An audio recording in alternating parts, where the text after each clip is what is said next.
Welcome to this episode in our series on the use, misuse and abuse of jihad in Islam. It could be the metaphor of a journey where often you Of course, there are verses that relate to rulings of warfare. Discuss the rulings of warfare in Islam. A'udhu billahi minash shaitanir rajim. I seek refuge in Allah from Satan the accursed. Bismillahir Rahmanir Rahim. In the name of Allah, the most gracious, the most merciful. Brothers and sisters in Islam and in humanity, I greet you with the greetings of peace, the greetings of Allah's prophets and messengers. Peace be with you, or as we traditionally have it in Islam, Assalamu alaikum.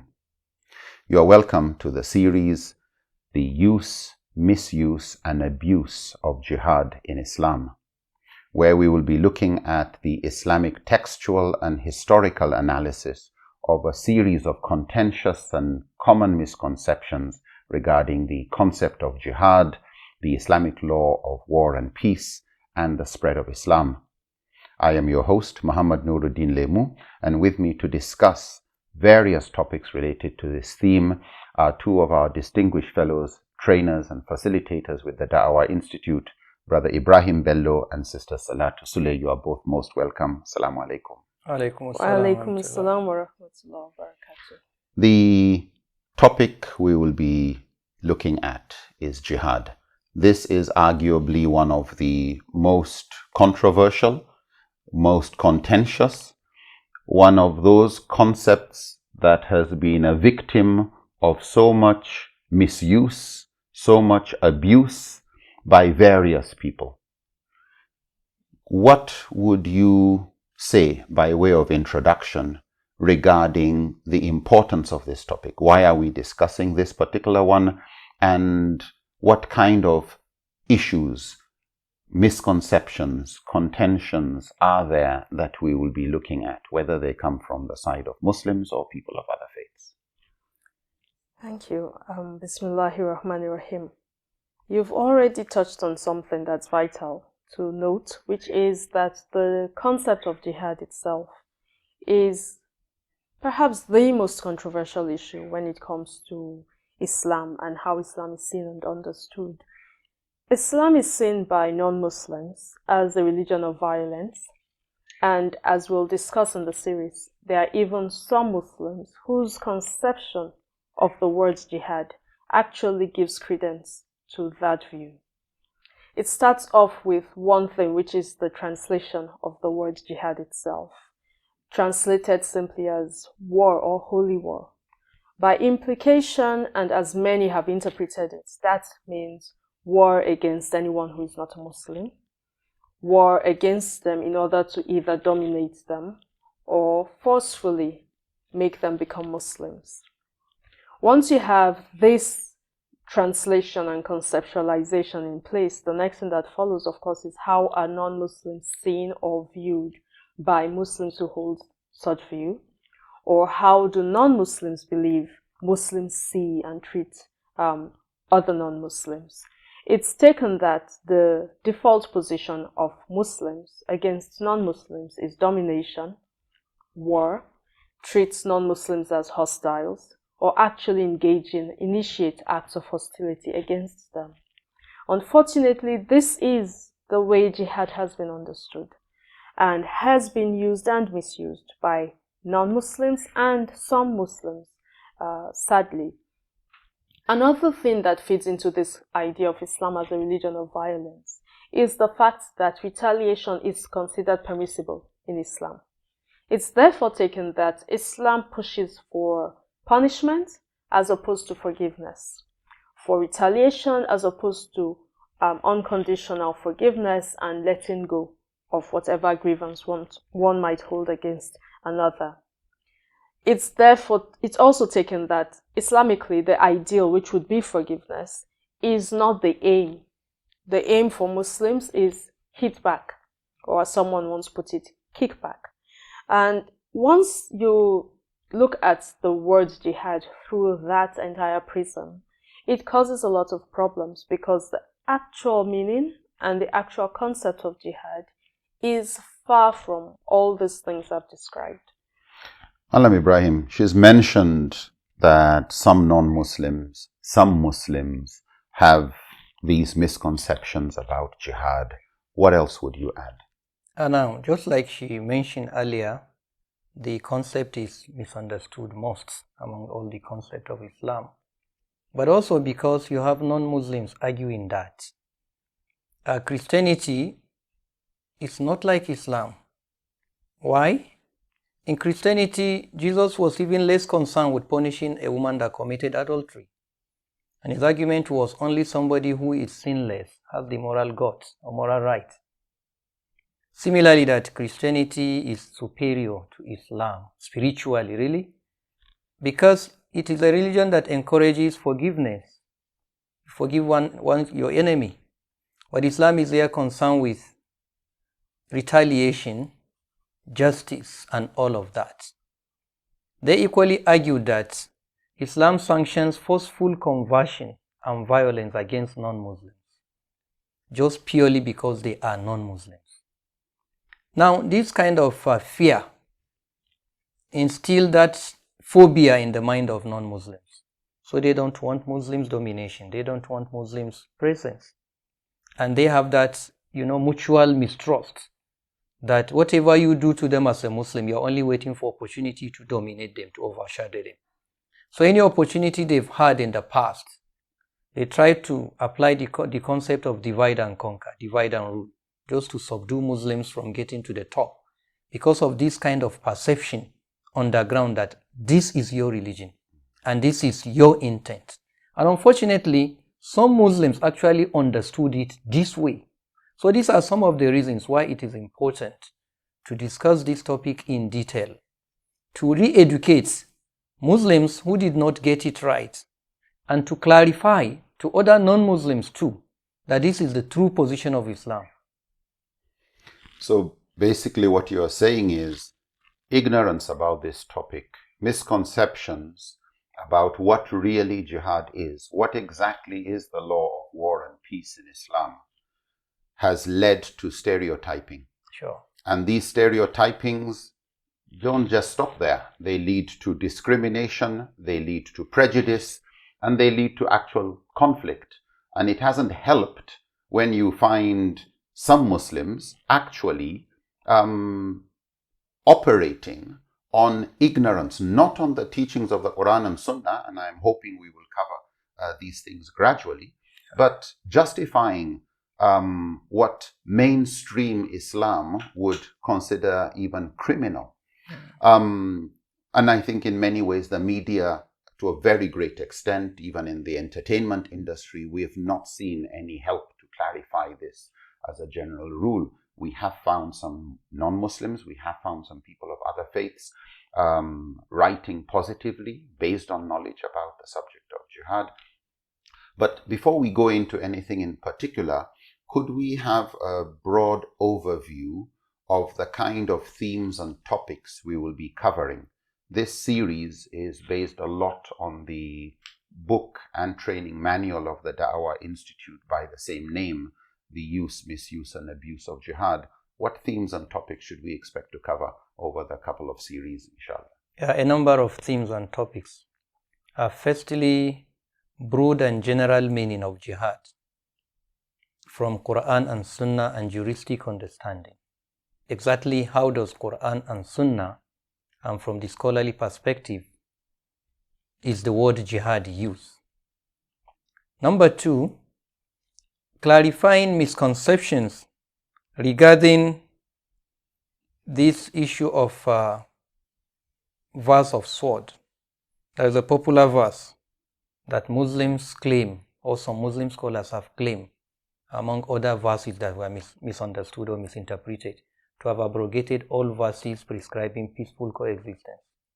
Of course, another section of the book will be discussing in detail commonly misinterpreted verses and ahadith of the prophets that are used to justify this misconception. Because like you mentioned earlier, ignorance and misconception breeds fear, and this fear has bred discrimination. So another thing is the argument that Islam was spread by force, meaning Islam was spread by sword, and that this is not true.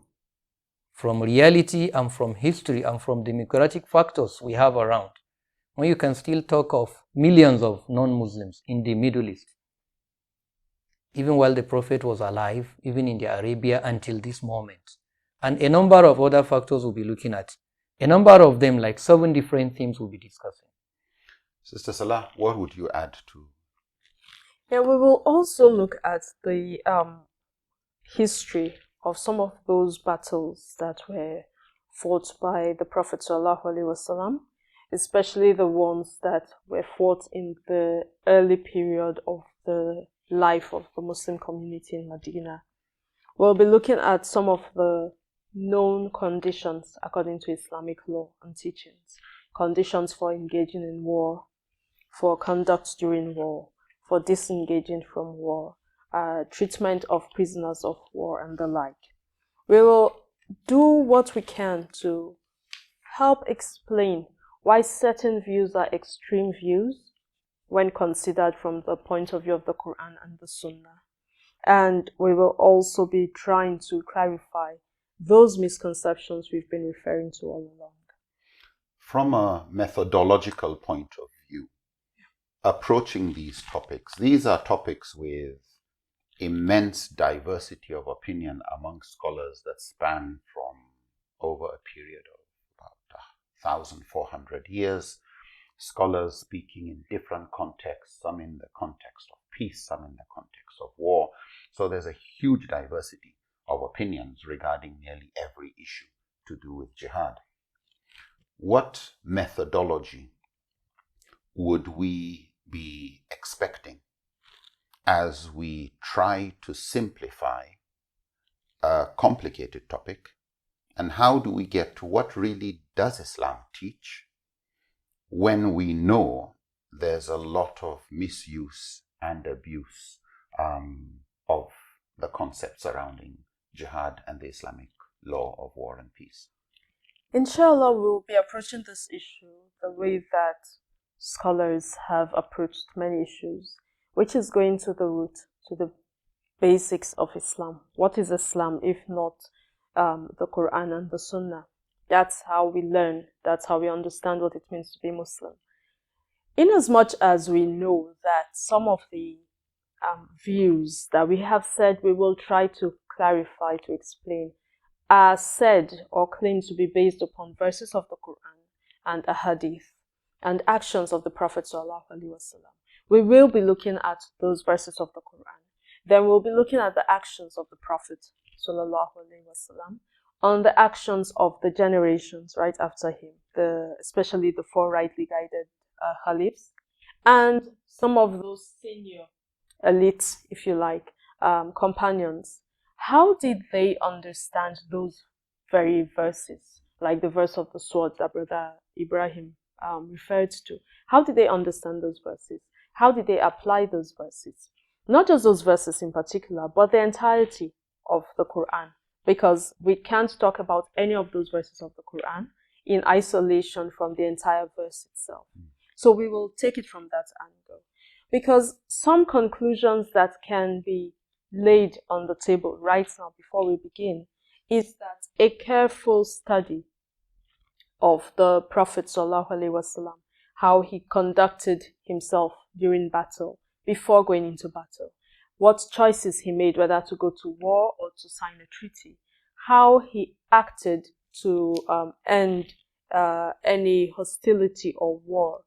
These acts, we cannot trace his actions and his choices to what we understand today as acts of terrorism or acts of extremism or mayhem and murder.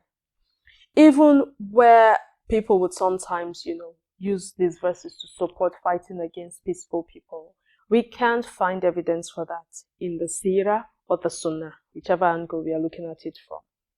Another approach we'll be using is to look at the consensus of classical scholars. Yes, there are differences of opinion about certain things, but we will go to the ijma of scholars regarding the terms of war under Islamic law. When you say Islamic warfare rules, code of conduct about war, who can you fight? When is war permissible and when is it prohibited? And if it's permissible, who can you fight against and who should you not fight against? What kind of strategies are permissible, what's the code of conduct. And a lot of these issues, we'll approach them from the point of view of the example of the prophets, sallallahu alaihi wasallam, and what's the consensus of classical scholars mention. Now, based on the position of classical scholars, the ijma is that war has to be defensive war. It has to be just war, and just war is what we call defensive war. How the scholars arrive at these conclusions, what arguments are put forward, inshallah, our issues will be covering, as well as the extreme views, the divergent views, the misconceptions, the differences. But those will be our part of what our strategy would entail. And Ibrahim, what would you add to this?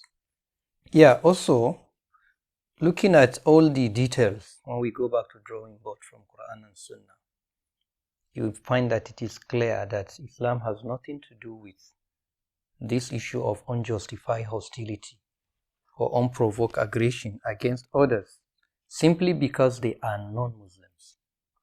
Never in history do you have a situation where the Prophet ﷺ and Sahabas, let's just stop at those generations, attack a group simply on the difference of religion. So we get it clear that historically, when we understand this from drawing board, from the time of the Sahaba to the time of the Prophet and from Quran and Sunnah, that Islam is not in support of terrorism, insurgency, unprovoked aggression, simply because people are non-Muslims or fighting in the name of God or calling these kind of things holy war. Honestly, they don't have basis in Islam. It is possible that along the way some scholars misunderstood it. But going back to drawing board, we discovered that they don't have basis. So these are some of the methodology and the approaches we are going to use in addressing all the issues in this topic. This is, I think, very interesting and very important to emphasize the points you have both made. That I think what you're saying is there's nothing about the subject of jihad that is mentioned in the Quran and in the Sunnah that we will say the Prophet and his companions did not know about.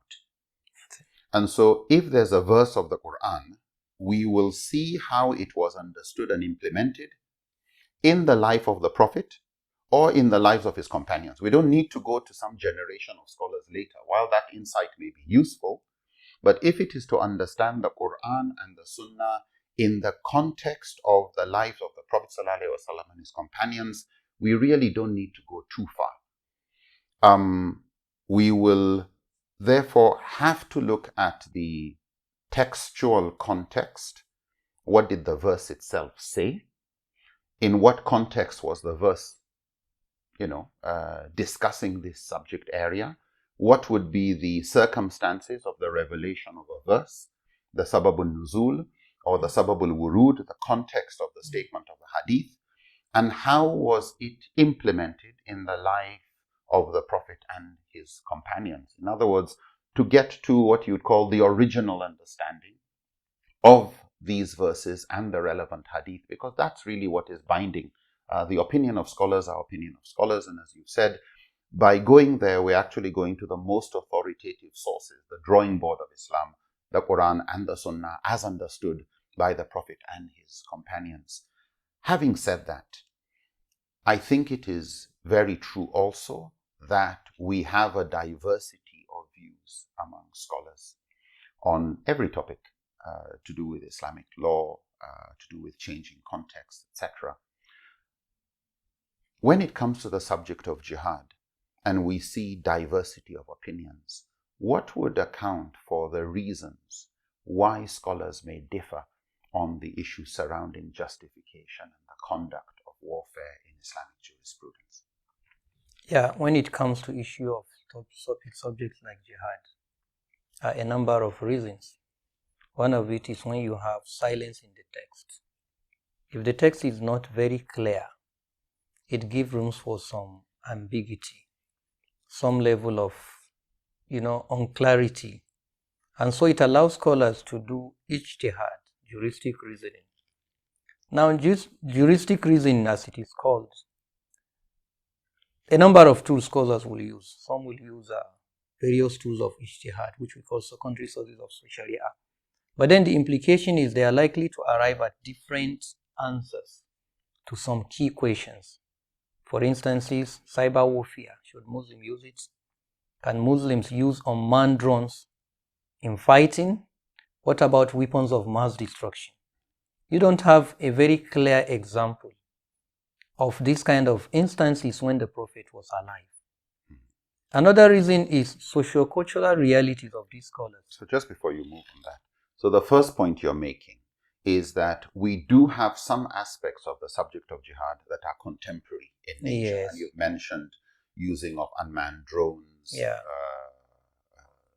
Weapons of mass destruction, things that are the scale of nuclear weapons, or some of these type of things. Which were unthought of in that era. So the silence on the text, so since there's no clear verse of the Quran or clear hadith, that silence allows for some ambiguity and differences of opinion.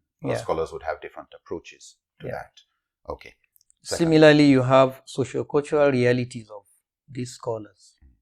The time they live and the places they live and their reality, whether they were minority or majority. Also, their culture affects their way of thinking and approach to things. So, for instance, you have scholars who will differ regarding the alliances now Muslims have under United Nations. Do they still relate to these Islamic previous situations where you have conquest? In other words, can a Muslim country conquer now after being part of UN treaty? No. Similarly, you also have this case of earlier before now. Because of the reality they found themselves, this bipolarization of the world based on security ground for Muslims, whether a group is Darul Ahad or Darul Kufr or Darul Islam. Earlier before then, scholars had this concept of, in order to define how Muslims will relate to other countries, they will categorize a country whether it's a safe place for Muslim or it is not safe for him. Whether this categorization still work today or not. Also, you have others who have more than one classification. Some go as far as saying you have Darul Ahad, which is more an abode of peace treaty, which is more between Darul Islam and Darul Kufr. So all these categorizations, which were a product of juristic reasoning and there were contextual reality, when we are bringing them to this our time, we definitely need to look at them in the light of history and their context. Now you have scholars who still differ. Some scholars still believe these realities and this concept still hold water today. While some others believe no, they were purely products of ijtihad and their reality, which might be okay at their own time, but not necessarily okay. Particularly because they are products of ijtihad, like we say. They were not clearly sanctioned by text of Quran or Sunnah. So you've mentioned two major reasons why scholars would differ. One is there may be silence or ambiguity in the text, and scholars would differ in their ijtihad and analysis. You've also mentioned the geopolitical and the time reality, the social context in which scholars existed and how it would affect their perception of the world compared to today, where you have treaties between nations. Sister Salah, what would you add to this? One more thing to add is that one of the positions scholars took in the past was that there is such a thing as offensive jihad. Because earlier on I mentioned that what we know of from the conclusion of scholars is it has to be defensive. But at a point, some scholars then said there's such a thing as offensive jihad. This is based on the context of their time, where nations existed in a state of conquer or be conquered, or colonize or be colonized. And every state that did not have a peace treaty with another knew that that other one was a potential threat. And it was then considered wise to either you have a peace treaty or you conquer. Once you conquer, then they can no longer be a threat to you. Neutralize. Yes, you neutralize them effectively. So at that time, scholars then said there is such a thing as offensive jihad, and they took it as something that was acceptable. This is still different from what we've mentioned so far as what is the original state of things when it comes to the concept of war or fighting. Not so much the concept of jihad, because I said jihad is a much broader concept than just war or battle or fighting.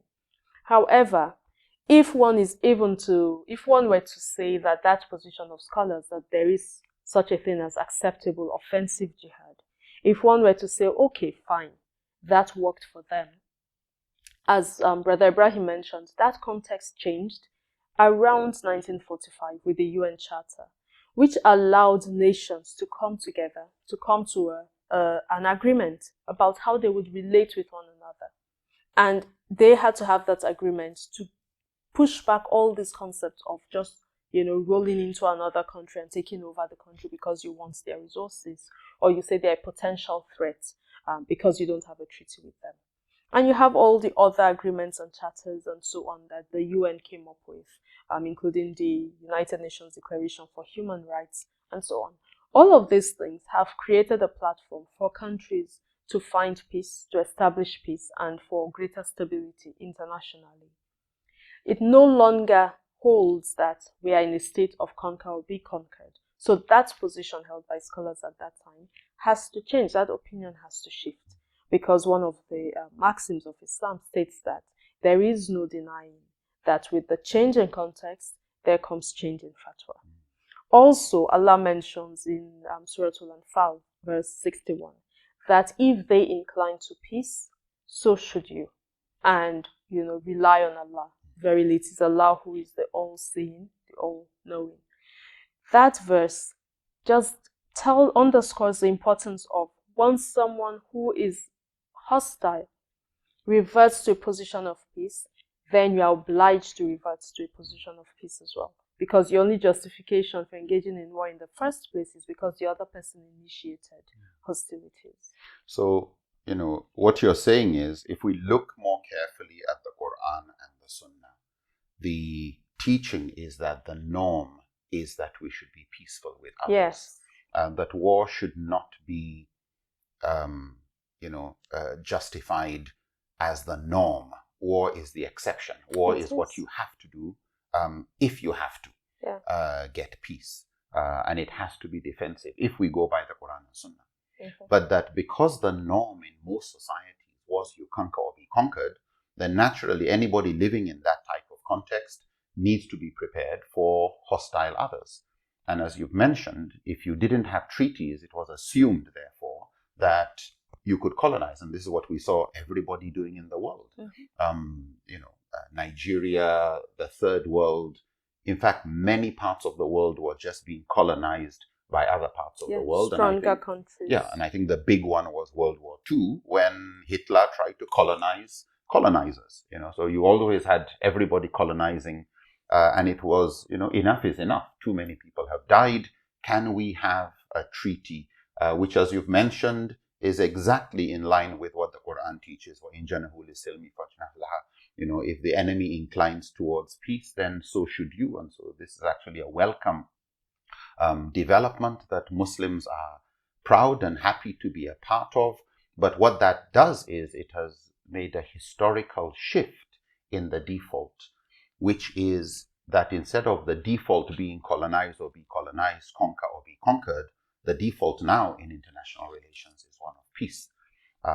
And this is a more Islamic context that we're living in. But you're bringing this as an example of one of those changes that has resulted in differing opinions among scholars between, contemporary scholars who look at our context and how scholars who are not contemporary, who did not see the kind of world we live in, would naturally have fatwas that were tied to their context. And as you said, with the change in context, there has to be change in fatwa. On the subject of reasons why scholars differ, we also have scholars today who will look at the Quran and the Sunnah, and some would see what to them appear to be conflicting texts and evidence for conflicting opinions. And we find various Muslim groups still justifying what they're doing with the Quran and the Sunnah. How can there be conflicting evidence? How can there be conflicting texts or contradictory positions in the Quran or in authentic hadith? No. And how do scholars handle this? Okay. When we talk about conflict in the Quran and Sunnah, the way to describe such conflict is seeming contradiction or apparent contradiction. So it appears to one who might be reading certain verses that this verse is conflicting with that verse. What really is going on at such points in time? Because Allah doesn't create chaos or confusion. He actually made that very clear in the verse of the Quran that had there been more than one God, we would have seen so much conflict in the Quran. So for someone to then say the Quran is conflicting with itself is it's an oxymoron. It just doesn't fit. Therefore, if one says there seems to be conflict, the conflict exists more in how the verses are being viewed or interpreted.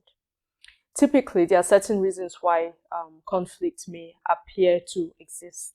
This is where there's a break between the interpretation of the text and the historical context of the revelation itself.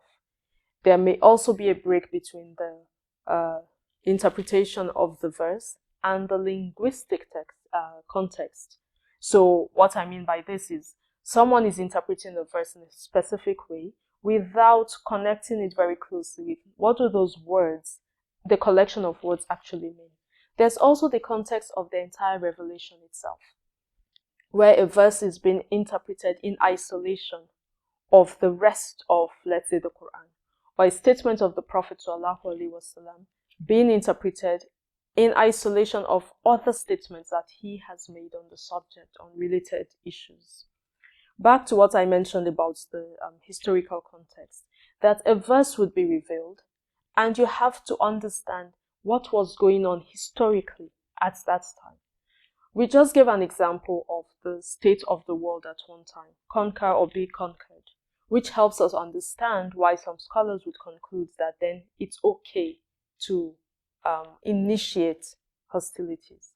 If one were to take that fatwa in isolation, separate it from that context, then one would apply that fatwa to today's time, when we don't have that state of conquer or be conquered. If this is done to the Quran, then we'd have the same outcome, where somebody would say, oh, but this verse contradicts with that verse. So that's one. Now, when the verses appear to contradict, scholars then take steps to say, what do we do about this? How do you then interpret it? The first step that they take, which is the preferred step Islamically, is what they call jama, conciliation, to reconcile these verses that appear to contradict each other, to bring the verses together and say, where do you find that they actually connect with one another? Sometimes to also introduce more verses to ensure that the meaning of one verse and the meaning of another flow. They may not be exactly the same, but you could then see the meaning appearing as though on a continuum. This is what you do. Then if that happens, then you do this. Based on this other verse, then that. They actually prefer, most scholars, if not all, prefer this approach because they say it's preferable. It's better to apply a text than to disregard a text. Because if two contradict and you cannot reconcile them, naturally one would end up being disregarded or both. So one of the maxims is that it's better to apply the text than to disregard it. In fact, I think there's even a maxim that says, al-jam, this reconciling and harmonizing text, awla min al-jarji, it's a superior argument when you are able to harmonize than when you are able to eliminate or prefer one text over another, or the claim of abrogation. So one of the things you've explained, therefore, is firstly that in reality there is no ta'arud, there is no conflict between texts, that any conflict is only seeming, it appears to be. It's a conflict in the mind of the reader or the mind of the scholar, not in the mind of God. No. That the word of God subhanahu wa ta'ala is free of conflict and contradiction, and as you mentioned, Allah is saying, وَلَوْ كَانَ مِنْ عِنْدَ غَيْرِ اللَّهِ لَوَجَدُوا فِيهِ اخْتِلَافًا كَثِيرًا. Had it been from any other than Allah, they would have found contradictions and this kind of discrepancies. So you've mentioned that, what scholars consider the best is to reconcile and to harmonize. And that one, everybody would agree that's the best. Yeah. But unfortunately, some scholars are not able to reconcile. Malam Nasir, what else do scholars do then? If some are not able to reconcile, what else do they do when they come across seemingly conflicting texts and they want to make a judgment? Now, usually, like you mentioned, this issue of contradiction or apparently contradicting is actually based on our limitation as humans in understanding. But the text of Quran and Sunnah never would contradict. But of course, like we mentioned, if we have that, which largely is due to the gap in the history and the context, and that's why you have less of this kind of issue within Sahabas and those that were closer to the origin, because they were there, they knew why. But then as you go further and further from the origin, there is a gap. And so you see a text, particularly the Ahadith scholars, you don't know why. Now, another thing scholars use is this issue of tarjih, where a scholar tries to assess the strength of the evidence based on his own knowledge and prefer one now, while considering the other one as weak or weaker, really. Because there are instances where the two Ahadith will be authentic, or they might be Quranic verses. Now, if the Ahadith, a scholar will say, okay, but this one, he will try to get a sort of loophole in one to qualify it weaker while taking the other one stronger. And have a reason to have a preference for Thank one you. instead of the other. Yeah, but this is not the best option because it has resulted in a number of critical texts being abandoned, being neglected, resulting in more kind of divergent opinion and this kind of misconceptions. Another thing scholars do is to go chronologically, looking at the history, which one comes first, and apply this concept of whether the earlier one was annulled or nullified by the one that came later, or in some situations they will just say abrogate, where to some it is more like what you can call supersede, where the application of the earlier one was limited to a particular context because of the order. But usually when you know history. Now, another thing is some scholars will say, okay, you just choose. You choose one that you feel is okay, is closer to your own reality after all the assessment, and you go by it. Some scholars will say, no, if I'm faced with this kind of condition, you do at tawakkuf. You just hold on. You don't, hasten to take position. Suspend judgment. Because you can't. You cannot. Yeah. But another thing they do is to abandon it altogether and resort to other secondary tools of ijtihad.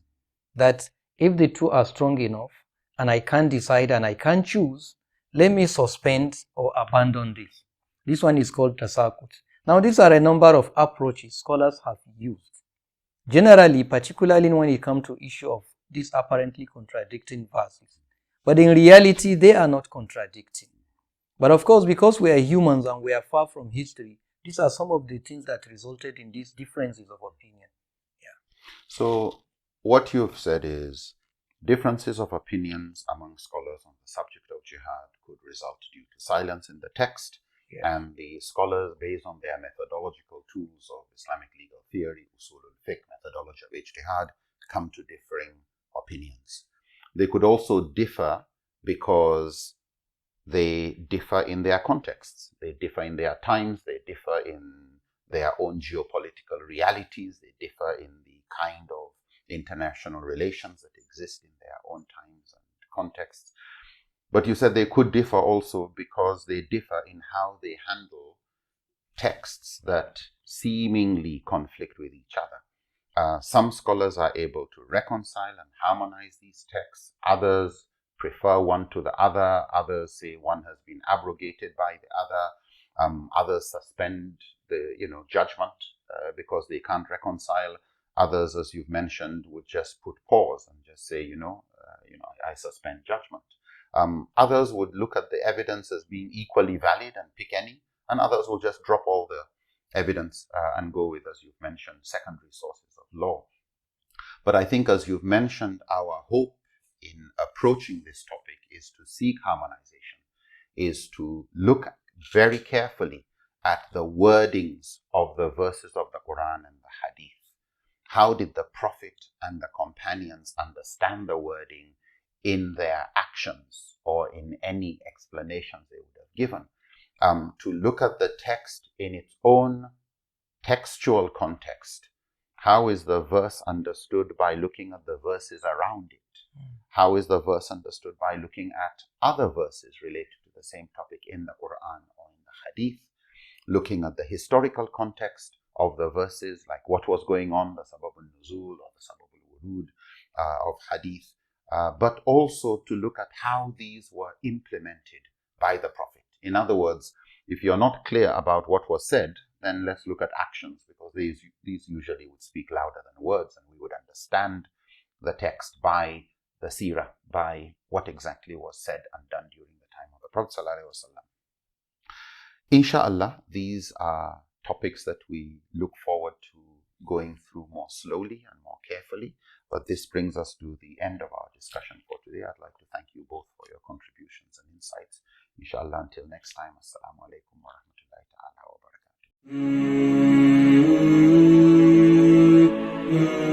barakatuh.